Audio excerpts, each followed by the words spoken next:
मुंशी प्रेमचंद की कहानी आवेश मन ही मन फूटकर पंडित बलराम से उनकी पत्नी माया काफी समय से गुमान कभी नहीं कर रही हुआ था। हर बार पंडित उनकी बातों को टाल देते थे। उसके बगल में खड़े कभी अपनी पत्नी से यह नहीं कह पाते थे मुझे कि उनके पास हार खरीदने के लिए पैसे नहीं मन कर रहा था कि तुरंत दौड़। वो हमेशा कहते स्वामी के घर में हार रखने से चोरी हो जाता है।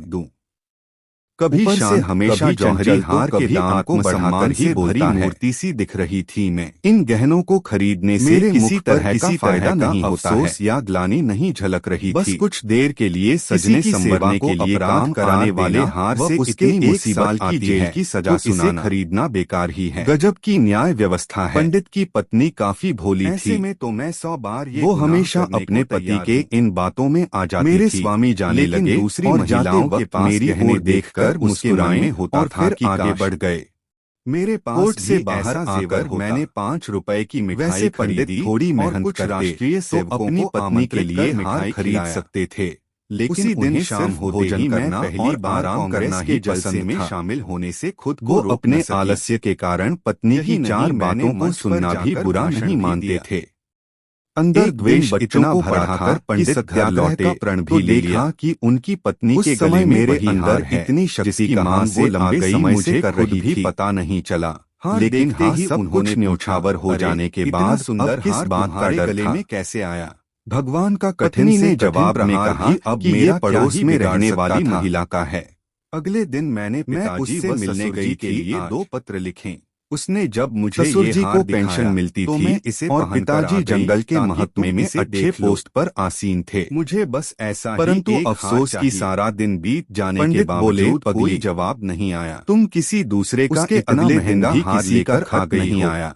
लेकिन तीसरे चोरी हो गया लोगों तो यह बनवाना ही पड़ेगा। और ससुर जी ने पत्र में लिखा था वो मुझे लगा था कि वृद्धावस्था में तुम दोनों मेरा सहारा बनोगे। लेकिन अब कोई फायदा नहीं। ये 20 तोले का तुम दोनों ने मेरी आस पर पानी फेर दिया। जेवर चाहिए मुझे सरकार से पेंशन की जिद सुनकर पंडित को घबराहट होने लगी। रखकर मैं इस पेंशन को नहीं बोलना चाहता। जब सारी महिलाएं ऐसे पत्र में भी हैं ऐसा ही कठोर जवाब पहनने को मिला। गुस्से में पंडित सी वर्ष ग्रेड मिलने वाला था कुएं में, परंतु अगर वो मुझे अपने पास बुलाते तो उन्हें ग्रेड से हाथ धोना पड़ता कि जो दूसरे करें। ऐसे में वो मेरी मौखिक रूप से मदद करने के लिए पंडित ने दिमाग लगाकर अपनी पत्नी को बताया कि देखो इस हार की कीमत आने वाले समय में घट जाएगी। उन्हें और कोई अगर आज इसे मैंने 1000 में इसे ही कहते हैं स्वार्थ, जिसका प्रभाव इतना प्रबल होता है कि वक्त पर अपनी संतान भी नहीं नजर आती। 300 ही रहेगी। ससुर व पिता दोनों काफी बड़ा नुकसान है। लेकिन अभी मेरी आयु ही क्या है। अभी तो मुझे दुनिया देखनी है। तुम जल्दी से इस हार को वापस कर दो। किसी ने बाहर मेरे दरवाजे की कुंडी खटखटाते बाहर की ओर चले गए। उसी रात माया ने एक चोर को अपने घर में देखा। मैं दरवाजे वो चिल्लाने लगी। सुनने की कोशिश जब पंडित ने कहा कि क्या हुआ तो वो बोली मैंने अभी एक परछाई को देखा है। वो घर के अंदर गया है। क्या काम है? वो पक्का चोर है। बाबू ज्ञानचंद की पंडित ने जल्दी से अपनी छड़ी और लालटेन पत्नी से मेरे स्वामी के सबसे अच्छे मित्र हैं कि मैं डर के मारे उठ ही नहीं उनके साथ एक महिला भी आई थी। तभी बाहर से कुछ लोग आ गए। उनकी पत्नी थी। उन्होंने पंडित से पूछा वो मेरे घर आई। मैंने घर में चोरी हो गई है क्या? प्रणाम कर अंदर बुलाया। पंडित की पत्नी माया बोली दोनों नहीं, ऊपर आकर वो ऊपर छत से नीचे की ओर कूदा था और फिर हमारे बिस्तर के पास से तेजी से पत्नी के विचार देखकर मुझे ये समझ आ गया कि वो एक सशक्त महिला है। अपना हाथ गर्दन की उनके चेहरे से ही उनकी प्रतिभा झलक रही थी। वो हार उसके गले दोहरी कदकाठी के साथ चेहरे पर रोग व जेवरों से लदी किसी महारानी से कम नहीं लगने लगी थी। पंडित बलराम शास्त्री ने पूछा बाहर से वो जितनी ही कठोर दिख रही थी अंदर से उतनी ही करुणा से भरी आवाज में माया बोली कि मुझे क्या पता था शुरू हुई आज ही घर में इतनी बड़ी मुसीबत आ जाएगी। खत लिखा। तभी पंडित ने कहा कहता था न मैं ज्ञान जी की पत्नी कोई घर से लेने आ रहा। मैंने कहा अब समझ आया तुम्हें या नहीं। ससुर जी में से कोई पंडित के पड़ोसियों ने तब तक पूरा घर छान मारा लेकिन कोई ज्ञान जी की पत्नी तो फिर आगे क्या करने का सोचा है। कुछ हाथ न लगा। मैंने कहा। एक पड़ोसी बोला, तो लगता है किसी जानने वाले ने ही ये काम किया है। हम लोगों के साथ हमारे घर। दूसरे पड़ोसी ने कहा, देखो अकेले मैं घर के लोगों द्वारा बताए बिना किसी को कुछ पता नहीं चलता है। खुफिया के दूत घर के बाहर डटे हुए के अलावा और क्या चोरी हुआ है मुझे आशंका हो गई थी कि ये खुफिया की पत्नी माया बोली, सब कुछ तो सही ही दिख रहा है। की ओर देखा और संदूक भी बंद ही हैं और बर्तन भी सारे घर में ही हैं। ने इशारे में ही आज्ञा दे दी। उस चोर को पराए लोगों का सामान ही ले जाना था।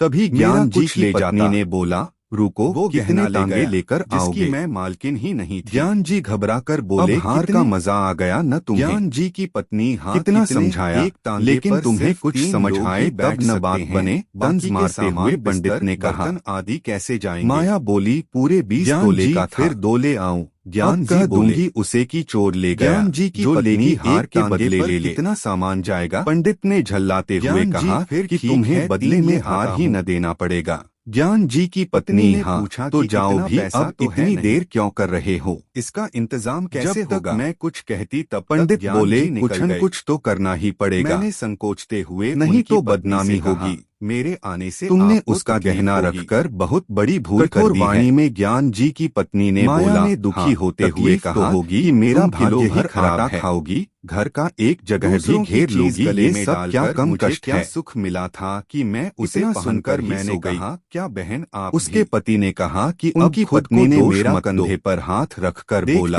जब तुम्हारे स्वामी वापस आ जाएं तो मुझे से कह देना कि जल्द ही उनका हार उन्हें मिल जाएगा, बराबर हो जाएगा। इतना कहने के बाद ठीक है ना, सोचने तो चलो सारा सामान ऐसा क्या करें कि उस हार सब देखकर बिल्कुल सपने जैसा लग रहा था। उसके बाद पंडित ने अपने ज्ञान से धन कमाना शुरू कर दिया। मुझे उनमें बड़ी बहन की रकम चुकाने की इतनी चिंता थी कि उन्होंने दिन में सोना तक छोड़ दिया था। पर उन्होंने काबू पा लिया है। बच्चों को पाठशाला में पढ़ाने के बाद श्रीमद् भागवत की कथा करते और फिर लोगों की कुंडलियां सब देखते।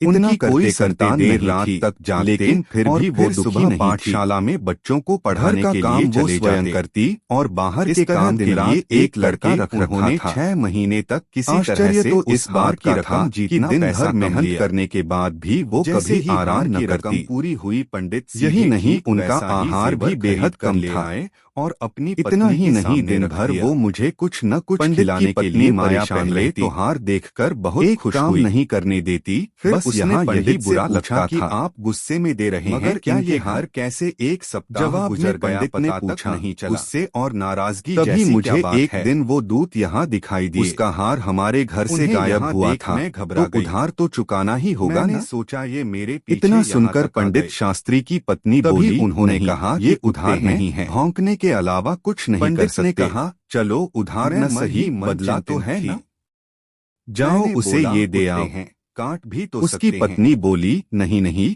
ये बदला भी नहीं। ने कहा, तो क्या इनके डर से भागना नहीं चाहिए? पूछा, अब तुम ही बता दो कि क्या है के बारे में सोचती। पत्नी माया ने कहा कि यह आपकी तरफ से मुझे दिया गया तोहफा और निशानी है। धोकर ये मेरे पीछे पड़ गए। उस रात हार चोरी नहीं हुआ था। मन सोचती कि मैं इनका क्या बिगाड़ सकती हूँ। शोर मचा दिया था, आखिर मैं हूँ ही क्या? हैरान होते हुए पंडित ने सवाल किया कि मैं यहाँ रहूं, पर ऐसा माया ने कहा, हाँ सच में। ये सब सोचते हुए सवाल और सप्ताह बीत गया। मेरा कौशल देखना चाहती थी। उन दोनों दूत ने अपना डेरा वहीं जमा लिया। जवाब हाँ में दिया। पंडित बोले, मैं उन्हें कोई अंदाजा नहीं है कि इस किसी से कुछ कह भी नहीं सकती थी, चुकाना पड़ा है। एक रोज संध्या के पत्नी ने मासूमियत से पूछा, घबराए हुए नजर आ रहे क्या?